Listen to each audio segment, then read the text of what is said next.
देश में कोरोना का संकट चल रहा है, हर सेक्टर इससे जूझ रहा है। जूझ इससे एक ऐसा सेक्टर भी रहा है जो देश का भविष्य कहलाता है। हम बात कर रहे हैं शिक्षा की। शिक्षा में लगातार कोरोना वायरस के चलते जिस तरीके से छुट्टियां चल रही है और दिन जो है लगातार कम होते चले जा रहे हैं। हमारे साथ शिक्षा मंत्री गोविंद सिंह डोटासरा जी है। डोटासरा साहब, ये तो तय है कि समय लगातार कम होता जा रहा है।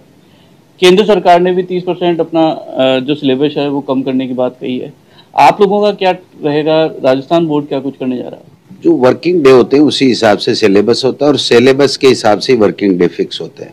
लेकिन इस कोरोना वैश्विक महामारी के कारण से हमारे जो पढ़ाने के डेज हैं वो निश्चित रूप से कम हो गए। 1 महीना तो ये जुलाई का ही चला गया है। तो ऐसे में निश्चित रूप से बच्चे आगे का कोर्स पूरे जो शैक्षिक कैलेंडर होगा उसमें पूरा कर पाएंगे कि नहीं कर पाएंगे। तो इसलिए हमने माध्यमिक शिक्षा बोर्ड और RICRT को भेजा है कि आप लोग इसकी समीक्षा कीजिए कि कितने वर्किंग डे में कितना कोर्स किया जा सकता है और अगर हम नहीं करा पाएंगे आगे के शैक्षिक कैलेंडर में तो फिर इसको कौन से भाग को कितना प्रतिशत घटाया जा सकता है। तो निश्चित रूप से ये रिपोर्ट आ जाएगी, उसके बाद में राज्य सरकार इस पर निर्णय लेगी। CBSE में भी तब्दीलियों की बात कही जा रही है। क्या कुछ आप लोगों के पास संदेश आया? क्या कुछ चेंज हो रहा है?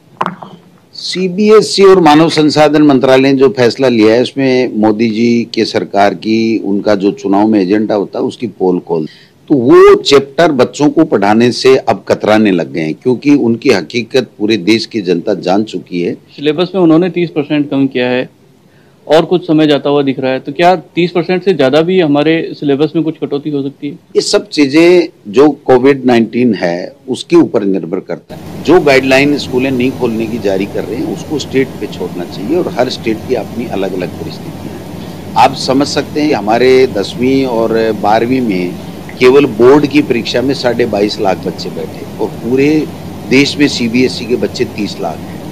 तो इंदौर की जो परिस्थिति है, दिल्ली की जो परिस्थिति है, मुंबई की जो परिस्थिति है, हो सकता है राजस्थान की परिस्थितियाँ नहीं हो।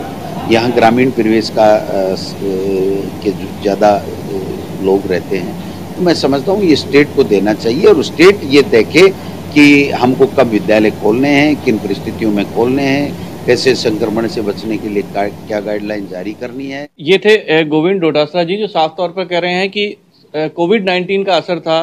3 महीने सीधे तौर पर इनको नुकसान हुआ है, पढ़ाई नहीं हो पाई है अब तक। आगे क्या होगा ये आगे आने वाला समय बताएगा, लेकिन जिस तरीके से समय कम हुआ है उसमें भी माध्यमिक शिक्षा बोर्ड की ओर से सिलेबस कम किया जाएगा।